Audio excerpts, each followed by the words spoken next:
ಪಂಚ ಗ್ಯಾರಂಟಿ ವಿಚಾರದಲ್ಲಿ ಕತ್ತರಿ ಏನಾದರೂ ಹಾಕಬಹುದಾ ಇವರು ಅನ್ನೋ ವಿಚಾರಕ್ಕೆ ಸಂಬಂಧಪಟ್ಟಂತೆ ಅಶೋಕ್ ಅವರು ಪ್ರತಿಕ್ರಿಯೆ ಕೊಟ್ಟಿದ್ದಾರೆ. ಗ್ಯಾರಂಟಿ ಯೋಜನೆ ಜಾರಿ ಮಾಡಬೇಕಾದ್ರೇ ಇದ್ರ ಬಗ್ಗೆ ಚರ್ಚೆ ಮಾಡಬೇಕಾಗಿತ್ತು, ಇವರು ಯೋಚನೆ ಮಾಡಬೇಕಾಗಿತ್ತು.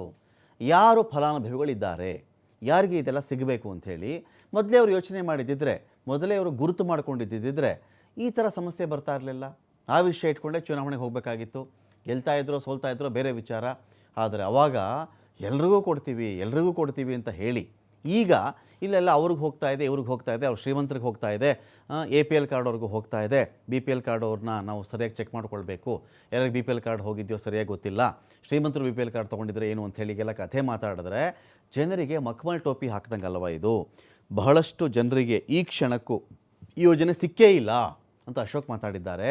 ಎಲ್ಲ ಮನೆಗೆ ಕರೆಂಟ್ ಬಿಲ್ ಕೊಡೋಕೆ ಶುರು ಮಾಡಿದ್ದಾರೆ. ಆಗ 200 ಯೂನಿಟ್ ಫ್ರೀ ಅಂದರು, ಅದಂದರು ಇದಂದರು ಎಲ್ಲ ಇತ್ತಲ್ಲಪ್ಪ. ಈಗ ಮನೆ ಕರೆಂಟ್ ಬಿಲ್ಗಳಲ್ಲಿ ಕ್ರಮೇಣವಾಗಿ ದುಡ್ಡು ಬರೋಕ್ಕೆ ಶುರುವಾಗಿದೆ. ಬಿಲ್ ಕಟ್ಟಿ ಅಂತ ಬಿಲ್ಗಳು ಬರೋಕ್ಕೆ ಶುರುವಾಗಿದೆ. ಯಾಕಿಂಥದ್ದು? ಇವರಿಂದ ಅಭಿವೃದ್ಧಿ ಕಾರ್ಯ ಮಾಡಲಿಕ್ಕೂ ಆಗ್ತಾ ಇಲ್ಲ, ಸರಿಯಾಗಿ ಗ್ಯಾರಂಟಿ ಯೋಜನೆ ಜಾರಿ ಮಾಡೋಕ್ಕೂ ಆಗ್ತಾ ಇಲ್ಲ ಅಂತ ಹೇಳಿ ಅಶೋಕ್ ಅವರು ಮಾತಾಡಿದ್ದಾರೆ. ನಮ್ಮ ಆರ್ಥಿಕ ಸ್ಥಿತಿ ಅವತ್ತಿಗವತ್ತು ಆ ವರ್ಷಕ್ಕೆ ಎಷ್ಟು ಬೇಕೋ ಅಷ್ಟು ಬಿಟ್ಟರೆ ಒಂದು ನಯಾ ಪೈಸಾನೂ ಎಕ್ಸ್ಟ್ರಾ ಬರಲ್ಲ. ಪ್ರತಿ ವರ್ಷವೂ ನಾವು 1 ಲಕ್ಷ ಕೋಟಿ ಸಾಲ ಮಾಡಬೇಕು. ಪ್ರತಿ ವರ್ಷವೂ ಕೂಡ ಯಾವುದೇ ಸರ್ಕಾರ ಬಂದರೂ ಕೂಡ ಪ್ರತಿ ವರ್ಷವೂ ಕೂಡ 1 ಲಕ್ಷದ ಮೇಲೆ ಸಾಲ ಮಾಡಬೇಕು. ಹಂಗೆ ಗೊತ್ತಿದ್ದು ಕೂಡ 65,000 ಕೋಟಿ ಎಕ್ಸ್ಟ್ರಾ ಅಂತ ಹೇಳಿದ್ರೆ ಎಲ್ಲಿಂದ ಬರ್ತದೆ ದುಡ್ಡು? ಫಸ್ಟು ಸಂಪನ್ಮೂಲ ಎಲ್ಲಿಂದ ಬರುತ್ತೆ ಅನ್ನೋದು ಗ್ಯಾರಂಟಿ ಮಾಡಿಕೊಂಡು ಆಮೇಲೆ ಈ ಗ್ಯಾರಂಟಿಗಳು 5 ಗ್ಯಾರಂಟಿ ಮಾಡಬೇಕಾಯ್ತು.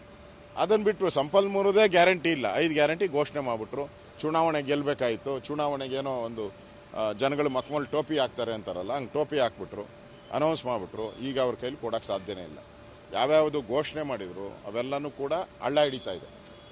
ಭಾಳಷ್ಟು ಜನಕ್ಕೆ ಇದು ಸಿಕ್ಕೇ ಇಲ್ಲ, ಈ ಯೋಜನೆಗಳು ಭಾಳಷ್ಟು ಜನ ಸಿಕ್ಕೇ ಇಲ್ಲ. ನೋಡಿ, ಬಸ್ಗಳು ಅಂತೂ ಕೂಡ ಪಾಪ ಶಾಲಾ ಮಕ್ಕಳು ನೆಮ್ಮದಿಯಿಂದ ಇಡೀ ಕರ್ನಾಟಕದಲ್ಲಿ ಅವರು ನಮ್ಮ ದೇಶದ ಮುಂದಿನ ಪ್ರಜೆಗಳು. ನಮ್ದು ಇನ್ನೊಂದು 10 ವರ್ಷಕ್ಕೆ 20 ವರ್ಷಕ್ಕೆ ಅವರು ನಮ್ಮ ದೇಶನ ನಡೆಸೋವಂಥವ್ರು, ನಮ್ಮ ರಾಜ್ಯ ನಡೆಸೋವಂಥವ್ರು. ಅವ್ರನ್ನೆಲ್ಲ ರೋಡಿಗೆ ತಂದ್ಬಿಟ್ರಿ ಇವರು. ಅವರು ಬಸ್ಸಲ್ಲಿ ಹೋಗ್ತಾ ಇದ್ರು, ಅವರೆಲ್ಲ ನಡ್ಕೊಂಡು ಹೋಗಂಗೆ ಮಾಡಿಬಿಟ್ರು ಇವರು. ಮತ್ತೆ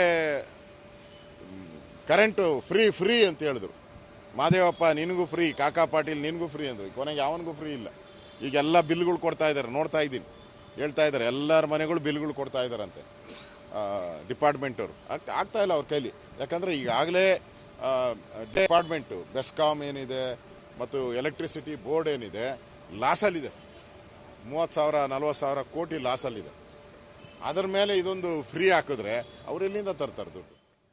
ಡೀಟೇಲ್ಸ್ಕೊಳ್ಳೋಕೆ ಇದೀಗ ಸ್ವಾಮಿ ಇದ್ದಾರೆ. ಸ್ವಾಮಿ, ಎಲ್ಲಿಗೆ ಬಂತು ಗ್ಯಾರಂಟಿ ಯೋಜನೆಗಳು? ಗ್ಯಾರಂಟಿ ಯೋಜನೆಗಳ ಬಗ್ಗೆ ಸರ್ಕಾರದಿಂದ ಅಧಿಕೃತವಾಗಿ ಇಂಥ ಒಂದು ಮಾತು ಬರದೇ ಇದ್ದರೂ ಕೂಡ ಅಲ್ಲಿ ಇಲ್ಲಿ ಸಚಿವರುಗಳು ಮಾತಾಡ್ತಾ ಇದ್ದಾರೆ. ಅನರ್ಹರಿಗೂ ಹೋಗ್ತಾ ಇದೆಯಾ ಇದು? ಅರ್ಹರನ್ನು ಗುರುತಿಸಬೇಕಾಗತ್ತೆ ನಾವು. ಅನರ್ಹರನ್ನು ತಪ್ಪಿಸಿದ್ರೆ ಇದರಿಂದ ಒಂದು 10,000 ಕೋಟಿ ಉಳಿಬಹುದು ಅಂತ ಕೂಡ ಲೆಕ್ಕಾಚಾರ ಇದೆ. ಸೊ ಏನಾಗ್ತಾ ಇದೆ ಬೆಳವಣಿಗೆ ಅಂತ?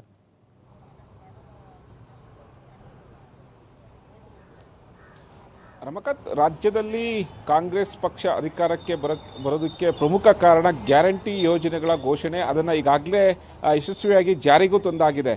ಆದರೆ ಸರ್ಕಾರ 1 ವರ್ಷ ತುಂಬುವ ಮೊದಲೇ ಒಂದಿಷ್ಟು ಗ್ಯಾರಂಟಿ ಯೋಜನೆಗಳ ಬಗ್ಗೆ ಗೊಂದಲಗಳು ಕೂಡ ಹೆಚ್ಚಾಗ್ತಾ ಇದೆ. ಅದು ಪಕ್ಷದಲ್ಲೇ ಆಂತರಿಕವಾಗಿ ಚರ್ಚೆ ಆಗ್ತಾ ಇರೋದು. ಒಂದಿಷ್ಟು CM ಸೇರಿದಂತೆ DCM DK ಶಿವಕುಮಾರ್ ಅವ್ರಿಗೂ ಎಲ್ಲ ಒಂದು ರೀತಿ ತಲೆಬಿಸಿ ಆಗ್ತಾ ಇದೆ ಅನ್ನೋದು ಕೂಡ ಮೇಲ್ನೋಟಕ್ಕೆ ಸ್ಪಷ್ಟ ಆಗ್ತಾ ಇರೋಂಥದ್ದು.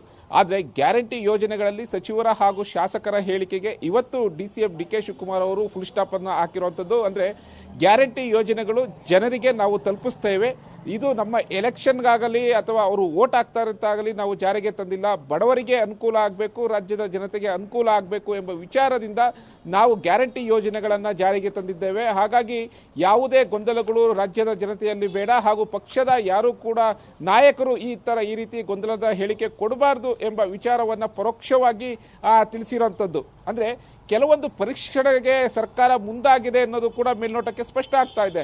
ಅಂದರೆ ಯಾರ್ಯಾರು ಸ್ಥಿತಿವಂತರು, ಹಣವಂತರು ಹಾಗೂ IT ರಿಟರ್ನ್ಸ್ ಆದಾಯ ತೆರಿಗೆ ಕಟ್ತಾ ಇದ್ದಾರೆ ಹಾಗೂ GST ಅನ್ನು ಕೂಡ ಕಟ್ತಾ ಇದ್ದಾರೆ, ಅಂಥವರು ಕೂಡ ಈ ಕೆಲವೊಂದು ಯೋಜನೆಗಳನ್ನು ಲಾಭಗಳನ್ನು ಪಡಿತಾ ಇದ್ದಾರೆ.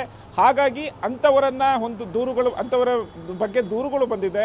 ಅಂಥವನ್ನ ಕೆಲವೊಂದು ಪರಿಷ್ಕರಣೆ ಮಾಡಿ ಆ ನಂತರ ಕ್ರಮ ಕೈಗೊಳ್ಳಲು ಈಗಾಗಲೇ ನಾವು ಸೂಚನೆಗಳನ್ನು ಕೂಡ ಕೊಟ್ಟಿದ್ದೇವೆ. ಅದನ್ನ ನಮ್ಮ ಏನು ಎಲ್ಲ ಜಿಲ್ಲಾದ್ಯಂತ ಅಂದ್ರೆ ವಿಧಾನಸಭಾ ಕ್ಷೇತ್ರಗಳಲ್ಲಿರುವಂತಹ ಅಧ್ಯಕ್ಷರುಗಳಿಗೆ ನಾವು ಅದನ್ನ ಕೊಟ್ಟಿದ್ದೀವಿ. ಅಂದ್ರೆ ಗ್ಯಾರಂಟಿ ಅನುಷ್ಠಾನ ಸಮಿತಿಯನ್ನ ಜಾರಿಗೆ ತಂದು ಅದಕ್ಕೆ ಒಬ್ಬ ಅಧ್ಯಕ್ಷರು ಹಾಗೂ ಸದಸ್ಯರನ್ನ ನೇಮಕ ಮಾಡಲಾಗಿದೆ. ಅವರ ಮೂಲಕ ಇದನ್ನ ನಾವು ಪರಿಷ್ಕರಣೆ ಮಾಡ್ತೀವಿ. ಅಂದ್ರೆ ಯಾರು ದುರುಪಯೋಗ ಪಡಿಸ್ಕೊಳ್ತಾ ಇದ್ದಾರೆ, ಯಾರಿಗೆ GST ಹಾಗೂ ಆದಾಯ ತೆರಿಗೆ ಕಟ್ತಾ ಇದ್ದಾರೆ ಅಂತಹವರ ವಿರುದ್ಧ ದೂರುಗಳು ಬಂದಿದೆ. ಹಾಗಾಗಿ ನಾವು ಪರಿಷ್ಕರಣೆ ಮಾಡೋಕ್ಕೆ ನಾವು ಈಗಾಗಲೇ ಸೂಚನೆ ಕೊಟ್ಟಿದ್ದೀವಿ ಅನ್ನೋದು ಕೂಡ ಒಂದು ರೀತಿ ಹೇಳಿಕೆ.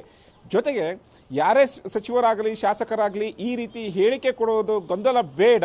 ನಾನು ಹಾಗೂ CM ಸಿದ್ದರಾಮಯ್ಯನವರು ಈಗಾಗಲೇ ರಾಜ್ಯದ ಜನತೆಗೆ ಏನು ಒಂದು ಮನವಿ ಮಾಡ್ತೀವಿ. ಹಾಗಾಗಿ ಈ ವಿಚಾರದಲ್ಲಿ ಗ್ಯಾರಂಟಿ ವಿಚಾರದಲ್ಲಿ ಯಾವುದೇ ಗೊಂದಲ ಬೇಡ ಎಂಬ ವಿಚಾರವನ್ನು ಕೂಡ ಸ್ಪಷ್ಟಪಡಿಸಿರುವಂತದ್ದು ರಮಾಕಾಂತ್. Thank you Swami.